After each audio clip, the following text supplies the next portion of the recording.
Good morning, 5:45 a.m. here in Miami. We're Friday. I'm waking up consistently earlier just because of this marathon training block. I just did the math, 86 days away from the Eugene Marathon. So we got some time. Still coming off the half. I'm definitely still feeling it.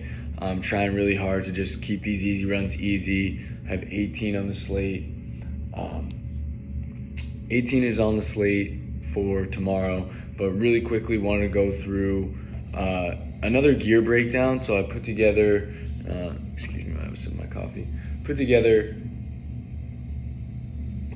just some of the things that I go through when preparing for a long run. And I put it, I can show you. It's, there we go. So if you look here, make sure you see everything. I got 2 hats, haven't made the decision yet, Heartbreak or Ciele. I got the Garmin heart rate monitor, which I think once you take running really seriously and you're getting into your pace thresholds and your heart rate zones, it's really helpful, just geographically, obviously right over your heart. It's a little bit easier to read than the Garmin. It's the Garmin Forerunner 965. I got the new performance mid socks from OnCloud. As far as nutrients, a couple pure protein bars, some Clif Bloks. I do have the Martin gels. These Nike Trail tights are phenomenal. I know a lot of people who are runners, I'm not a trail guy, they get a little like, why would I get trail? Or at least that's how I feel. Why would I buy a trail thing? I'm not a trail runner. These things have the better pockets than the Nike Dry Fits ADVs, which have been sold out for months and months. So I made the executive decision to purchase those. Also the OnCloud Eclipses, which have just been phenomenal. I really am a Nike guy through and through. I mean, you can even see these are the recovery flip-flops that I have, but these things are absolutely phenomenal.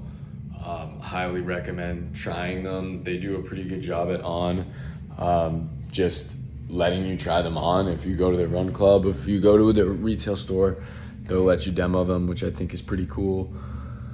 That's really it for gear. I'm pretty simple. I try and keep things pretty simple and consistent, not overcomplicate anything. This is actually pretty cool too. I got an order from OnCloud for some work shoes, and they gave me this like water bottle that kind of fills up as you pour it, so that's cool.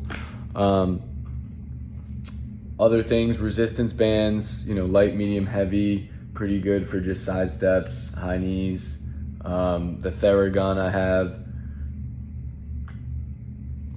The mini one that you can travel with, which is nice. That's really primarily what I use. I have a foam roller as well. Some balls for my feet, tennis balls, lacrosse balls for more pinpoint recovery targets. But yeah, I think the Nike tights, I was an anti-tights guy for a very long time, and then I tried them and I felt way lighter, I felt way more aero. The storage is phenomenal. It's just a better way to race, honestly, and it's a better way to train too. So if you have 2 or 3 of those in the rotation, 2 or 3 of nice shorts, you'll be all set. Moving into the singlet game a little bit, in Miami, it's pretty easy to just go tarpless or shirt off and get some sun tanning in at the same time.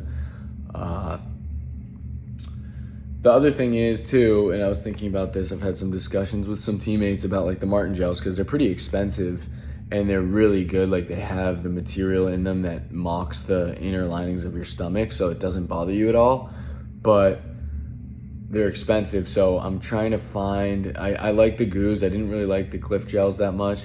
I do use the Clif Bloks, but just an alternative, for example, for tomorrow, like I don't want to use my race day Martin gels.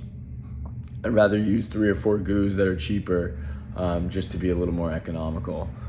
But it's been a while since I made a video. I just wanted to break down some gear stuff. Any questions, feel free. And really, just again, I can't stress enough, like I want to mix tempo tomorrow so badly into my run, because I know that that's going to make me a better marathoner and increase that marathon pace. But I also know that it's very important to take it easy on recovery week after a PR and a half. So that's kind of where I'm standing right now. I'm going to fuel up tonight and have some pasta, and we'll be good to go for tomorrow. Clearly, I'm excited. I already have my whole race fit out for tomorrow morning. So light lift today, some abs, and we'll get to it.